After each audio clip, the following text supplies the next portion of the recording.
book was never supposed to be published. Marcus Aurelius wrote his meditations entirely for himself. Private notes, personal reminders, the daily practice of a man trying to hold his own character accountable in a world that was doing everything in its power to corrupt it. He was the most powerful person on earth. He had access to more wealth and more influence, and more of everything the world considers valuable than almost any human being in history. And every single morning, before the empire needed anything from him, he sat down and wrote honestly to himself about the most basic and the most difficult things. How to be patient when patience felt impossible. How to treat people who tested him without losing the character he was trying to build. How to face difficulty without being consumed by it. How to use the finite and irreplaceable time available without wasting it on things that would not matter from the long view. He was not writing for posterity. He was not crafting a philosophy for the ages. He was simply trying every single morning to remember what actually mattered before the day arrived with all its noise and urgency and demands and distraction. And the fact that he needed to do this, that the most powerful man in the world felt the genuine daily necessity of reminding himself of the basics, is itself one of the most important things he left behind. Because it means that living well is not something that arrives with success. It is not a reward for achievement or a natural consequence of having enough. It is a practice, a daily, deliberate, sometimes genuinely difficult returning to the principles that the noise of the world is always trying to pull you away from. The meditations were discovered after his death, and what the world found in those private pages was not the journal of a man who had everything figured out. It was the journal of a man who was genuinely, imperfectly, consistently trying to think more clearly, to respond more thoughtfully, to waste less, to be more patient, more grounded, more genuinely present in the life he was living rather than the one the world was performing around him. 15 lessons from those private pages. Not the comfortable ones, the honest ones. The kind that land differently when you understand they were written not as advice to others, but as reminders to himself. Before we begin, type this in the comments and mean it. I learn from the wisest. 1. You have been given enough time. The question is what you are doing with it. Marcus Aurelius wrote, "It is not death that a man should fear, but he should fear never beginning to live." Never beginning to live. Not the ending of the life, but the failure to actually inhabit it while it is happening. The failure to be genuinely present in the moments as they pass, rather than perpetually preparing for a future version of the life that keeps receding as you approach it. Most people are living in postponement, not consciously, but the structure of the daily life reflects it. The real living that is always about to begin when this current situation resolves. When the circumstances improve. When the debt is paid, or the relationship stabilizes, or the career reaches the level that will finally allow genuine presence in the life rather than the constant management of conditions that are not yet right. And while the postponement continues, the time passes. Not waiting for the conditions to become ideal. Moving forward at its consistent pace, regardless of whether you are genuinely in it or still preparing to be. Marcus Aurelius understood the mathematics of a human life with uncomfortable clarity. He wrote, "Confine yourself to the present, not to the future version of the life, not to the past version either. The present. The actual moment currently happening, which is the only moment where anything real can be done or felt or built or experienced." The practical question this lesson asks is simple but difficult to answer honestly. What are you postponing? What is the life you are planning to start living when the current conditions change? And what would it mean to start living it now, in whatever partial and imperfect and not yet ideal form is available in the actual present moment? Because the conditions will always be imperfect. There will always be something unresolved, something not yet ready, something still being waited on. And the person who waits for perfect conditions before genuinely living discovers too late that the waiting was the life. If you are ready to stop postponing and start genuinely living, type this below. I live now, not someday. 2. The obstacle is not blocking your path. It is your path. One of the most famous and most genuinely transformative ideas Marcus Aurelius left behind is this: the impediment to action advances action. What stands in the way becomes the way. What stands in the way becomes the way. Not a detour around the obstacle, not a temporary setback before the real path resumes. The obstacle itself is the path. The difficulty is not happening to your journey. It is your journey. And the difference between a person who is built by their difficulties and a person who is broken by them is not the nature of the difficulties. It is what they believe the difficulties are for. The person who believes difficulty is an interruption of their progress, treats it as something to be eliminated as quickly as possible so the real work can resume. They resist it. They resent it. They spend enormous energy trying to return to a state of ease that the difficulty disrupted. And in that resistance, the lesson the difficulty was carrying goes unlearned. The strength the difficulty was building goes unbuilt. The particular and irreplaceable growth that only this specific challenge could produce does not occur, because the person was too busy trying to get around it to go through it. The person who believes difficulty is the mechanism of progress treats it completely differently. They engage with it rather than resisting it. They ask what it is teaching rather than when it will end. They bring the full quality of their attention to the obstacle rather than directing that attention toward the wish that the obstacle were not there. And in that engagement, something real is built: the capability, the resilience, the depth of understanding about themselves and the world that the comfortable path could never have produced. The obstacle was not in the way, it was the way. And recognizing that in the middle of difficulty rather than only from the distance of hindsight is the practice this lesson is building toward. If you are ready to see obstacles as the path, write this below: every obstacle builds me. 3. Other people cannot hurt you. Only your response to them can. Marcus Aurelius dealt with more difficult people than most human beings will ever encounter. Senators who conspired against him, generals who betrayed him, people in positions of trust who used those positions for their own benefit at the expense of the empire he was trying to serve. And he wrote, "You have power over your mind, not outside events. Realize this, and you will find strength. The power is not over other people's behavior. It is over your response to it." This distinction is one of the most practically important ideas in the entire Stoic tradition, because most people live as though other people have the power to determine their inner state. As though being treated badly means feeling badly is automatic and unavoidable. As though the unkindness or the unfairness or the betrayal of another person produces the suffering directly without anything in between. But between what happens and how you feel about it, there is always a moment, a fraction of a second or sometimes a full and available breath in which you are choosing your response to what happened. Not consciously always, not deliberately always, but choosing, because your response is not produced by the event. It is produced by your interpretation of the event, by the meaning you assign to it, by the story you tell yourself about what it means that this person behaved this way, and that meaning, that story, that interpretation is yours.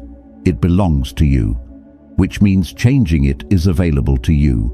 Not easily, not instantly, not without genuine practice, but available. And the practice of taking that space between event and response seriously, of developing the capacity to choose the response rather than being driven by the automatic one, is the practice that genuine emotional freedom is built from. If you are ready to take back your response, claim this below: my response is my power. 4. Waste no more time arguing what a good person should be. Be one. This lesson from Marcus Aurelius is one of the shortest and one of the most devastating. He wrote, "Waste no more time arguing about what a good man should be. Be one." The argument about what goodness looks like is not the practice of goodness. The discussion of values is not the living of them. The performance of virtue, which is what most people engage in when they want to be seen as virtuous rather than to actually be virtuous, is not the thing itself. It is the appearance of the thing.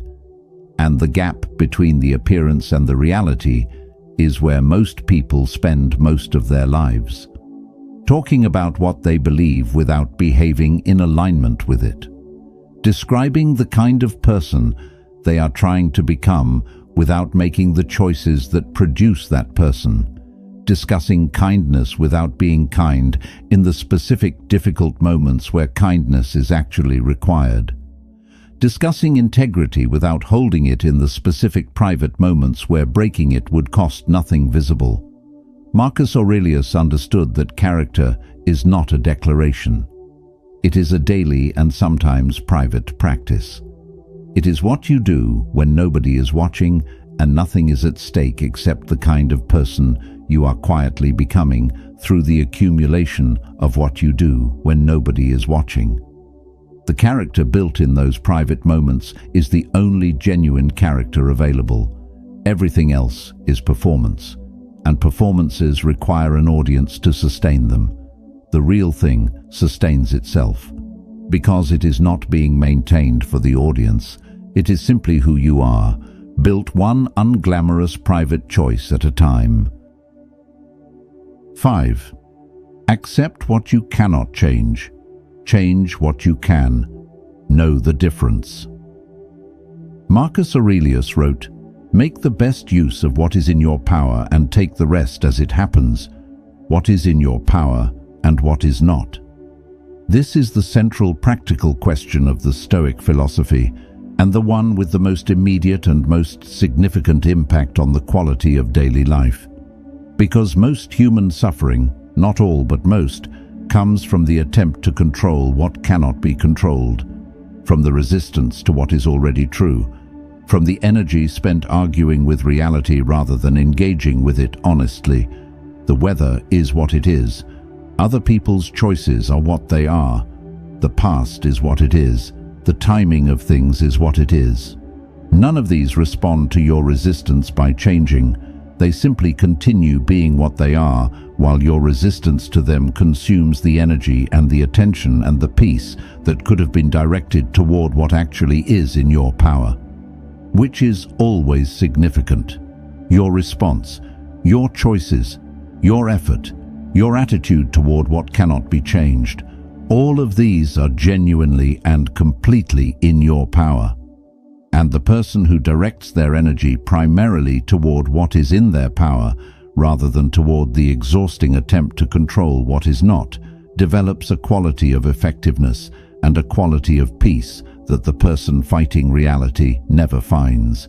Not because their circumstances are easier, because their energy is better directed toward the actual levers, the ones that actually move, the ones that are actually available. 6. The present moment is all you ever actually have.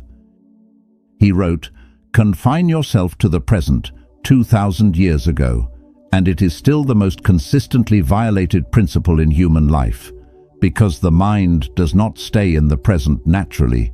It travels backward into the past, where it replays what happened and wishes it had gone differently, forward into the future where it projects what might happen and worries about whether it will. And in all that traveling, the present moment, the only moment where anything real can be done or felt or built or experienced, passes largely unoccupied. The past cannot be changed. This is not a consolation, it is a fact. Every moment of energy directed toward wishing the past were different is a moment of energy not available for the present, which is the only thing that can actually be influenced. The future cannot be controlled. Another fact: the planning that serves the future is done in the present through present actions. The worrying about the future is also done in the present, but it produces nothing except the experience of being in the future while the present passes. What is available is the present, this conversation, this breath, this specific and unrepeatable moment in which the choice of where to direct your attention is yours completely. Marcus Aurelius returned to this principle throughout his entire life because the mind requires returning to it throughout an entire life. It is not a lesson learned once. It is a practice returned to again and again. Every time the mind travels, the return is available, and the quality of the life is built from the quality and the consistency of those returns. 7. How you do anything is how you do everything. Marcus Aurelius wrote, "Whatever you do, do it as if it were the last thing you were doing in your life, not as performance, as genuine presence in the task at hand, regardless of the scale of the task. Because the person who brings their full attention and their genuine care to the small things is building something that the person who saves their best for the important things never develops. They are building the habit of genuine presence. The character that does not negotiate with itself about which situations deserve its full engagement and which can be handled adequately without real investment. The standard of doing things properly that does not depend on whether anyone is watching or whether the task is impressive enough to justify the effort. That standard, applied to the small things consistently, becomes the person who brings it automatically to the large things. Not because they decided to try harder when the stakes went up, because they never stopped trying at the level the task deserved, regardless of the stakes. The quality of your daily habits is the quality of your character, and your character is the quality of your life. If you are ready to bring your full presence to everything, write this below: I bring my best to everything. 8. You will not be punished for your anger. You will be punished by it. He wrote, "How much more grievous are the consequences of anger than the causes of it? The consequences of anger than the causes. What triggered the anger is almost never as costly as what the anger produces. The words said in anger that cannot be unsaid. The decisions made from anger that the calm version of yourself would never have made. The damage done to relationships that took years to build in moments of reactive anger that lasted seconds. The reputation altered, the trust broken, the opportunity lost. None of these are proportional to whatever caused the anger. They are the consequences of a mind that allowed itself to be run by the emotion rather than by the values." Marcus Aurelius was not asking for the suppression of anger. He was asking for the pause between the trigger and the response, the space in which the anger is felt but not automatically acted on, in which the values have a moment to speak before the emotion decides what happens next. That pause is where the character that anger cannot destroy is built, not through never feeling angry, through developing the capacity to feel anger without being governed by it, to have it move through you without choosing your words or your actions on its behalf. That capacity is one of the most practically significant things a person can develop. And it is developed through exactly the practice Marcus Aurelius was engaged in every morning. The deliberate daily return to the principles that hold when the emotion is pushing against them. 9. The opinion of others is not your business. Your character is. Marcus Aurelius wrote, "I have often wondered how it is that every man loves himself more than all the rest of men, but yet sets less value on his own opinion of himself than on the opinion of others." less value on his own opinion of himself than on the opinion of others. Why does what someone else thinks about you carry more weight than what you know about yourself? Because the other person's opinion is visible. It arrives in words or in behavior or in the particular way they treat you in response to what you did. And visible things feel more real than internal things, even when the internal things are more accurate. But here is what Marcus Aurelius understood with complete clarity. The opinion of others is not formed by who you actually are.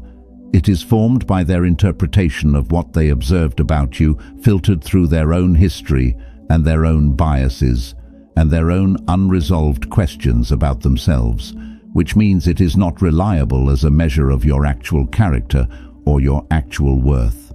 Your own honest assessment of whether you lived according to your values today is far more reliable, far more accurate, and far more useful as a guide for the person you are trying to become. The pursuit of other people's approval is a pursuit with no finish line, because the approval of people you have never met, formed on the basis of a partial and filtered observation of your life, is not the thing that will tell you at the end of a long and honest life whether it was worth living. Your own honest reckoning will tell you that. And building a life that passes that reckoning rather than one that performs well for observers is the only worthwhile project available. 10. Every morning is a chance to begin again. He wrote, "When you wake up in the morning, tell yourself the people I deal with today will be meddling, ungrateful, arrogant, dishonest, jealous, and surly." This sounds like cynicism. It is the opposite. It is the preparation of a mind that has decided in advance not to be surprised by difficulty, not to be derailed by the behavior of other people, because it has already acknowledged that the behavior of other people will sometimes be difficult. And from that preparation, the morning begins from a position of genuine strength rather than naive hope. The person who expects the day to be easy and encounters difficulty is destabilized by it. The person who has already acknowledged that difficulty is part of the day and prepared their response to it in advance is not destabilized. They meet the difficulty from their center rather than from their reaction, and from their center they have access to the patience and the wisdom and the genuine equanimity that the reactive response never produces. But here is the other dimension of what Marcus Aurelius was doing every morning. He was not just preparing for the difficult people. He was beginning again. Every morning was a new opportunity to practice the values he was trying to build, regardless of how the previous day went, regardless of whether yesterday's version of himself had lived up to the standard he was setting for himself.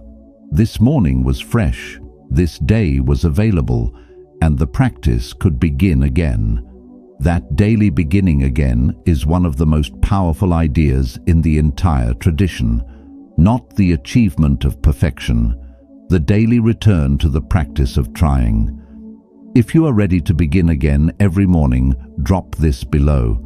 Every morning I begin again. 11. Treat every human being as though they deserve your best. Marcus Aurelius wrote, "Begin the morning by saying to yourself, I shall meet with the meddling, the ungrateful, the violent, the treacherous, the envious, and the unsociable. All of this is because they know not good from evil. But I have seen the beauty of good and the ugliness of evil, and have recognized that the wrongdoer has a nature related to my own, a nature related to my own. The person who tests you, who behaves badly toward you, who is operating from fear or ignorance or the kind of unexamined conditioning that produces unkind behavior, is not a different kind of creature.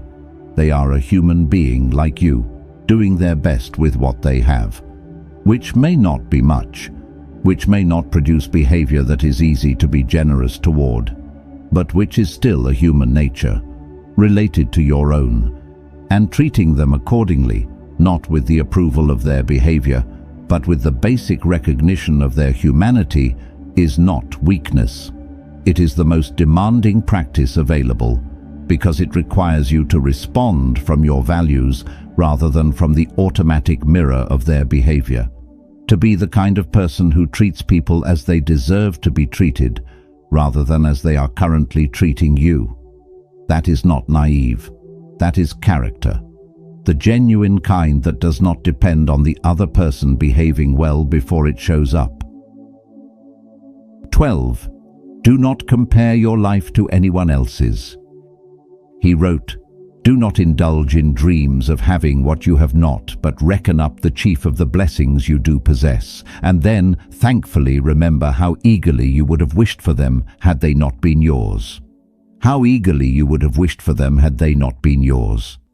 The things you currently have were once the things you were hoping for. The circumstances you currently inhabit were once the circumstances you were working toward. And the normalization of those things, the process by which what was once desired becomes invisible because it has been present long enough, produces the particular dissatisfaction of a person who has what they wanted and cannot feel it because comparison has redirected their attention to what they do not yet have.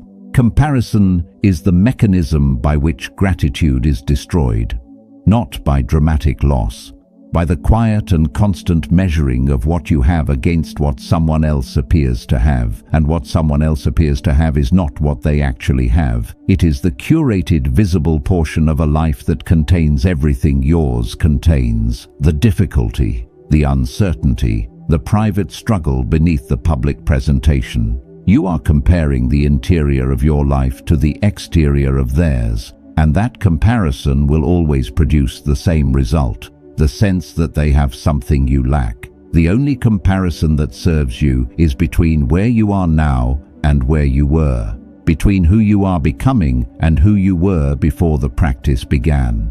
That comparison is honest, and it produces the only motivation worth having: the genuine desire to continue becoming rather than the exhausting chase of someone else's apparent destination.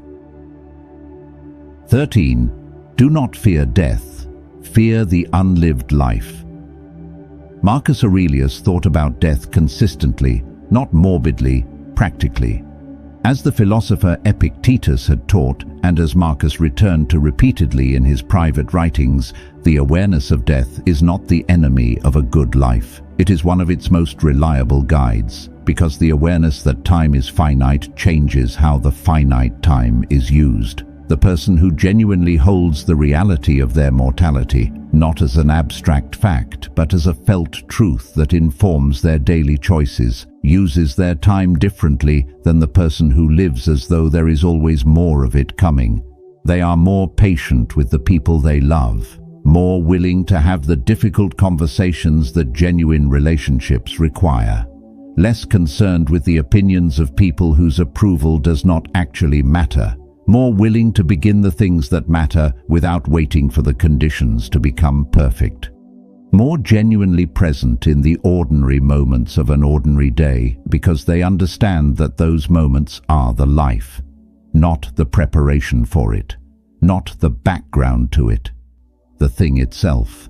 Marcus Aurelius wrote, "It is not death that a man should fear, but he should fear never beginning to live." The life unlived is the real loss, and the awareness of mortality, held honestly rather than avoided, is the most reliable motivation for living genuinely rather than performing a life while the actual one passes quietly beneath the performance. 14. Your mind is your home. Keep it clean.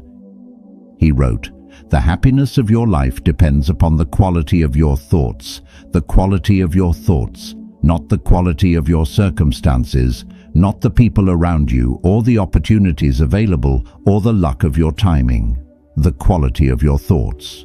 Because what you think about consistently becomes the lens through which everything is experienced.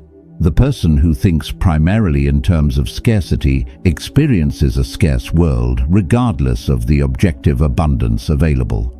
The person who thinks primarily in terms of threat experiences a threatening world regardless of how safe the actual circumstances are. The person who thinks primarily in terms of possibility experiences a world full of possibility, regardless of the objective difficulty of their situation. The thoughts are not just reactions to the world, they are filters through which the world is received. And keeping those filters clean, maintaining the quality of the thinking by being deliberate about what the mind is fed and what it is allowed to dwell on, is not a luxury. It is the most practical investment available, because the quality of everything, every decision, every relationship, every experience flows from the quality of the thinking underneath it, and the thinking is shaped by what you consistently allow to occupy the mind, what you read, what you consume, what you dwell on, what you return to in the quiet moments. All of these feed the quality of the thinking, and the quality of the thinking determines the quality of the life. 15. You are enough right now to begin. Begin. The last lesson Marcus Aurelius left, woven through every page of his private writings, is this: the practice is not something you prepare for, it is something you do, not when you feel ready, not when the circumstances improve, not when you have more time or more clarity or more of whatever you are currently waiting to have more of before you begin taking your own life seriously. Now, as you are, with what you have, in the circumstances that actually exist. He wrote, "Begin at once to live and count each separate day as a separate life. Each separate day as a separate life, with its own beginning, its own complete opportunity to practice the values, to be the person you are trying to become, to give the people in your life the presence they deserve, to bring genuine focus to the work that matters, to waste less of the finite time on things that will not matter from the long view. That opportunity is not coming someday when conditions are better. It arrived this morning. It is available right now, in the next choice, in the next conversation, in the next moment where the person you are trying to become and the person you currently are either move closer together or further apart. The practice is available. The only question is whether you begin it. Marcus Aurelius began it every single morning for his entire adult life. Not because he had achieved enough to stop needing to, because he understood that the practice is not a phase you move through. It is the life itself. 15 lessons from a private journal that was never meant to be read. From a man who had everything the world considers worth having and understood that none of it was where the life worth living was actually built. It was built inside, in the daily practice of the mind, in the deliberate and sometimes difficult returning to the principles that the noise of the world is always trying to pull you away from. You have been given enough time. Use it now. The obstacle is not blocking your path. It is your path. Other people cannot hurt you. Only your response to them can. Stop arguing about what a good person should be. Be one. Accept what you cannot change. Direct your energy toward what you can. The present moment is all you ever actually have. Inhabit it fully. How you do anything is how you do everything. Bring your best to all of it. You will not be punished for your anger. You will be punished by it.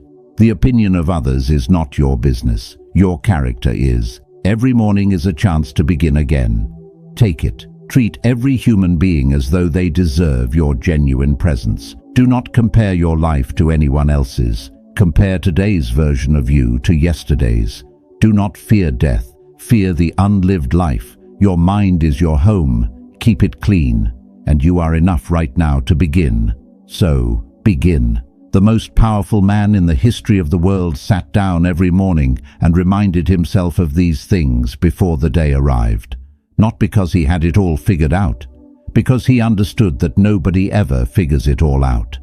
There is only the practice, daily, imperfect, genuine, and available to you right now. If this found you at the right moment, leave the only thing that matters. I learn, I practice, I become.